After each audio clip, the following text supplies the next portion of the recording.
Halo para kimiawan muda, kembali lagi dalam video The Chemistry yang hari ini kita akan membahas tentang reaksi senyawa hidrokarbon. Nah, dalam video sebelumnya kita sudah membahas tentang sifat fisik dari senyawa hidrokarbon. Hari ini kita akan fokus pada sifat kimianya, salah satunya itu membahas tentang reaksi senyawa hidrokarbon.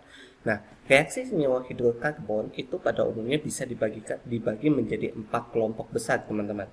Jadi ada 4 kelompok besar reaksi senyawa hidrokarbon yang bisa terjadi di dunia ini. Yang pertama, itu adalah disebut dengan reaksi oksidasi. Kedua itu substitusi, ketiga adisi, dan keempat itu adalah eliminasi. Dan kita akan membahas satu persatu. Reaksi oksidasi, substitusi, adisi, dan eliminasi. Nah, masing-masing tipe atau reaksi ini terdiri dari subreaksi lagi. Artinya ada jenis-jenisnya lagi. Jadi kayak misalkan reaksi adisi itu ada reaksinya jenis tertentunya lagi atau tipe-tipe tertentunya lagi.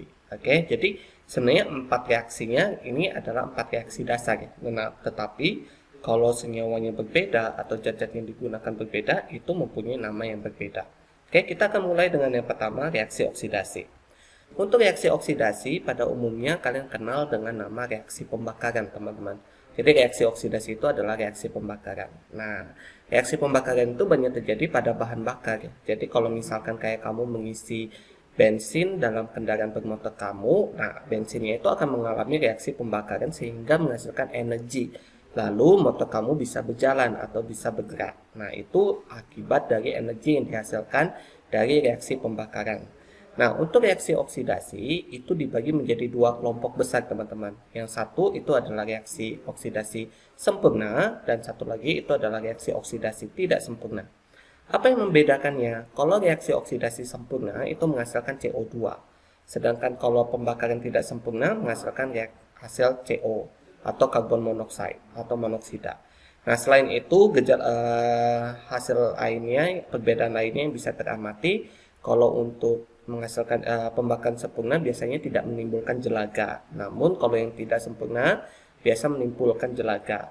Selain itu, kalau yang sempurna itu biasanya apinya itu berwarna biru. Sedangkan kalau tidak sempurna biasanya apinya berwarna sedikit ke kuning atau keorangean. Ke warna ke orange-orangean ya. Nah, itu adalah reaksi oksidasi, teman-teman. Gimana reaksinya? Ini adalah reaksi umum dari reaksi oksidasi. Jadi kalau saya punya CXHY ditambah O2 membentuk CO2 ditambah H2O. Nah, sekali lagi ini adalah reaksi untuk reaksi sempurna, pembakaran sempurna karena menghasilkan CO2. Namun kalau dia pembakaran tidak sempurna maka menghasilkan CO. Nah, kapan terjadinya reaksi pembakaran sempurna atau tidak sempurna? Jadi kalau reaksi pembakaran sempurna biasanya O2 yang tersedia dalam reaksi itu biasanya melimpah, teman-teman. Sehingga kalau jumlah O2-nya melimpah maka reaksinya akan membentuk CO2. Tapi kalau jumlah O2-nya ini terbatas gitu ya, maka dia akan menghasilkan CO. Seperti itu ya, teman-teman ya. Jadi reaksi pembakaran itu akan menghasilkan CO2 ditambah H2O untuk reaksi pembakaran sempurna atau CO ditambah H2O untuk reaksi pembakaran tidak sempurna. Oke. Nah, kita lanjut untuk tipe reaksi kedua, yaitu reaksi substitusi. Apa sih yang maksud dengan reaksi substitusi? Nah, substitusi itu artinya ada yang digantikan, teman-teman. Substitusi kan nama kata substitusi sendiri itu berarti ada yang digantikan. Jadi reaksi substitusi itu adalah reaksi penggantian atom atau gugus atom suatu molekul pada suatu senyawa karbon dengan atom atau gugus atom lainnya. Jadi ada atom yang digantikan dengan atom lainnya. Yuk kita lihat. Jadi ini adalah reaksi. Kalau reaksi umumnya itu misalkan saya punya RQ ditambah PX maka kayak berganti pasangan ya, teman-teman ya. Q ini digantikan dengan X. Jadi X yang masuk, Q-nya keluar, maka P akan diikatan dengan Q. Jadi misalkan saya punya alkana, misalkan alkana di sini ada H, kemudian ada halogen, ada X gitu ya, kayak Cl2, Br2, I2 gitu ya. Nah, X-nya akan menggantikan H di sini, membentuk namanya senyawa haloalkana. Haloalkana, kemudian H-nya akan berikatan dengan satu halogen membentuk asam halida. Nah, apakah cuma tipe seperti ini yang terjadi? Tidak, teman-teman. Karena ini kebetulan reaksi substitusinya terjadi antara alkana dan haloalkana. alkana dan halogen membentuk haloalkana dan asam halida. Nah, bagaimana jikalau yang bereaksi itu bukan halogen tetapi senyawa lain? Misalnya, saya punya HCl. Nah, HCl kemudian di sini ada alkohol ya teman-teman ya, CH3OH. OH di sini bisa digantikan oleh Cl di sini. Maka ini adalah reaksi substitusi. Oke. Jadi OH-nya akan berikatan dengan H membentuk H2O. Selain itu misalkan C2H5OH, H-nya akan diganti dengan Na. Seperti itu ya. Br diganti dengan OH.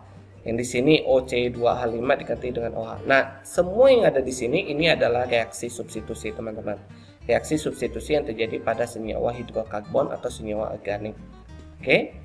Berikutnya kita lanjut ke reaksi tipe ketiga, yaitu reaksi adisi. Adisi artinya reaksi ada yang adisi add ya teman-teman ya, ada yang digabungkan gitu ya.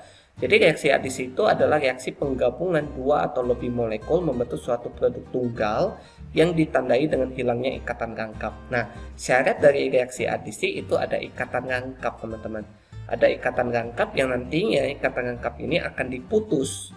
Oke, diputus sehingga terjadi suatu produk tunggal. Jadi ada senyawa lain yang masuk di dalam ikatan rangkap itu membentuk satu produk tunggal. Nah, reaksi adisi itu juga sering disebut dengan reaksi penjenuhan, teman-teman.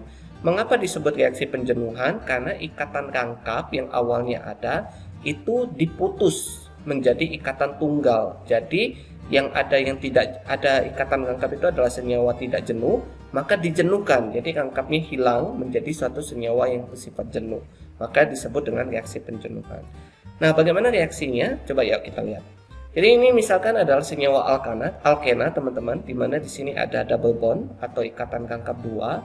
Di sini ada X dan Y. Di sini ada dua senyawa teman-teman ya, ada senyawa alkana dan senyawa XY ini. Maka ketika terjadi reaksi adisi, ikatan rangkap ini putus, X-nya akan masuk, Y-nya juga akan masuk. Jadi dari dua senyawa menjadi satu senyawa. Maka ini disebut dengan reaksi adisi, teman-teman.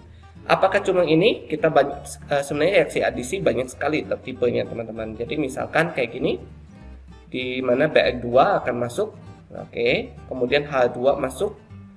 Jadi ikatan rangkap satunya putus. Oke ya, jadi H2-nya masuk. Kalau H2-nya banyak, nanti akan putus lagi, teman-teman. Ini juga sama, H2-nya masuk. Kemudian ini kalau HCl, H-nya masuk dan Cl-nya masuk.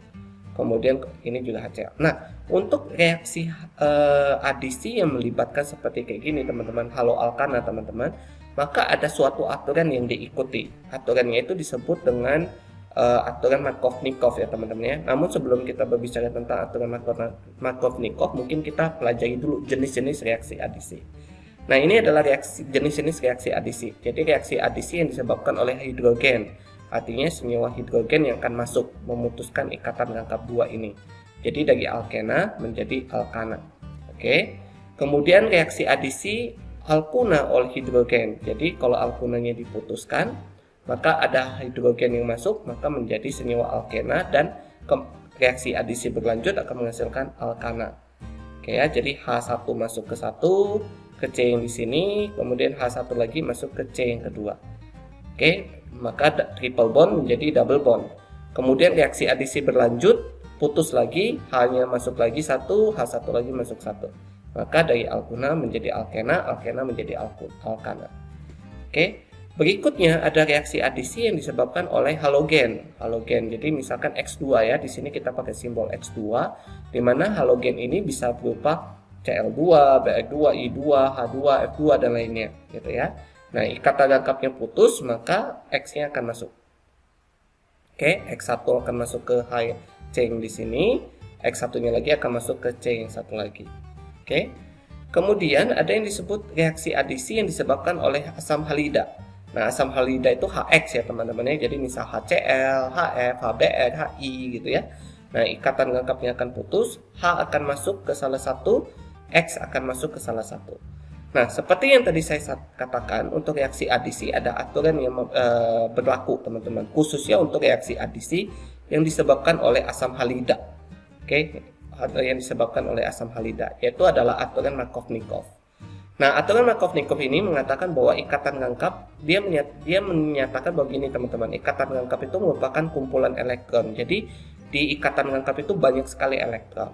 Lalu ketika C yang mempunyai ikatan rangkap itu mempunyai gugus alkil, nah lalu gugus alkilnya itu adalah pendorong elektron, maka elektronnya akan membuat terjadinya polarisasi atau terjadinya suatu karbon yang lebih bermuatan positif dan karbon lain yang bermuatan lebih negatif. Oke. Nah, gugus elektronegatif merupakan gugus penarik elektron. Jadi kalau misalkan kalau ini dia mengikat alkil, kalau yang ini mengikat gugus elektronegatif. Misalkan kayak dia mengikat Cl atau F, maka F itu kan sangat elektronegatif, maka dia akan menarik elektronnya. Maksudnya menarik dan mendorong elektron itu bagaimana? Nah, kita lihat seperti ini, teman-teman. Nah, di sini kita punya double bond di sini. Oke. C yang ini mengikat CH3. CH3 di sini ini adalah alkil, teman-teman. Alkil ini sifatnya pendorong elektron. Maka alkil ini kalau saya tulis ulang, teman-teman ya, saya tulis ulang ini, maka sebenarnya bentuknya kan kayak gini, teman-teman. Di sini H, ini CH3, ini H. CH3 di sini itu adalah pendorong elektron, maka dia akan mendorong elektron menuju ke C. C ini akan dorong elektron ke C sebelahnya. Maka C yang mengikat 2H ini akan lebih sedikit negatif, yang ini akan lebih sedikit positif. Seperti itu, teman-teman. Nah, karena seperti itu, maka HCl itu sendiri kan adalah H+, bukan dia senyawa polar ya. Berarti H-nya itu bersifat lebih positif, sedangkan Cl-nya bersifat lebih negatif. Yang negatif ini dalam hal ini adalah Cl akan mengejar yang positif, sedangkan H yang bersifat lebih positif akan mengejar C yang mengikat yang lebih negatif. Maka hasil yang terbentuk itu adalah di sini Cl-nya akan terikat kepada CH yang ini, bukan pada CH2-nya. Kenapa? Karena CH2 lebih negatif dibandingkan CH yang tadi. Oke, maka Cl-nya akan masuk sini, H-nya akan masuk ke CH2. Seperti itu. Nah, istilahnya untuk aturan Markov-Nikov itu adalah H akan masuk kepada karbon yang mengikat H lebih banyak. Oke, yang kaya akan semakin kaya. Jadi yang kaya akan hidrogen akan semakin kaya akan hidrogen. Kenapa? Karena hidrogen akan terikat pada karbon yang mengikat hidrogen lebih banyak. Seperti itu.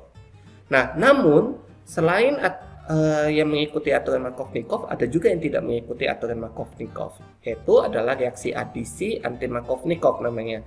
Yaitu kebalikan dari reaksi adisi Markov-Nikov. Ini terjadi ketika kapan? Misalkan terjadi ketika suatu senyawa alkena bereaksi dengan asam bromida dan terdapat senyawa peroksida organik, yaitu ROOR. Nah, kita lihat contohnya ya. Jadi misalkan ini adalah senyawa alkena, ada HBr, harusnya kan H-nya itu akan melekat ke CH2, jadi membentuk CH3, Br-nya akan ke CH. Namun di sini karena adanya gugus peroksida atau senyawa peroksida organik, maka terbalik, teman-teman. Br-nya akan mengikat pada CH2, H-nya akan mengikat pada CH. Seperti itu. Karena ada pengaruh dari peroksida organik. Nah, ini adalah reaksi anti Markov-Nikov. Oke.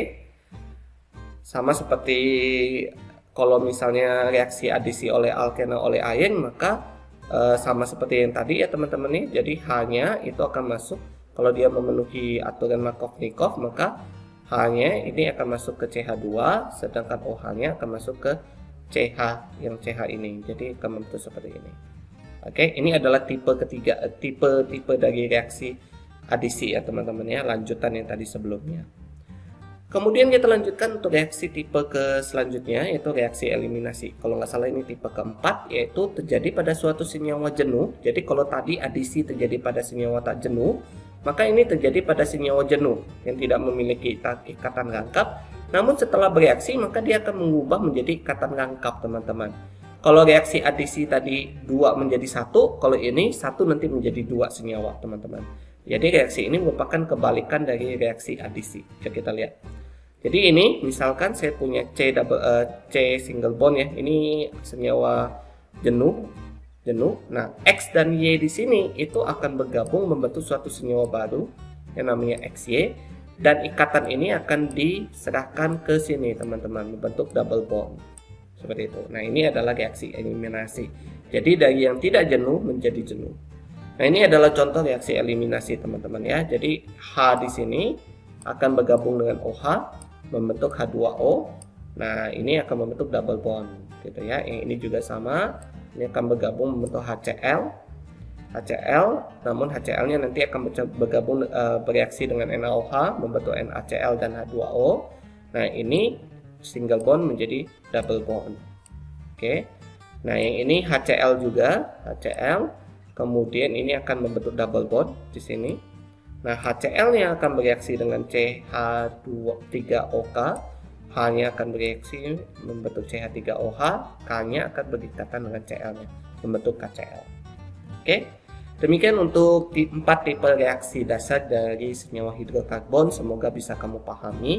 Jadi kita ulang sedikit. Jadi ada 4 reaksi senyawa hidrokarbon, yaitu adalah reaksi oksidasi atau reaksi pembakaran.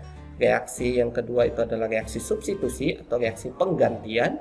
Reaksi adisi yaitu reaksi pemutusan ikatan gangkap, dan reaksi eliminasi yaitu reaksi pembentukan ikatan gangkap.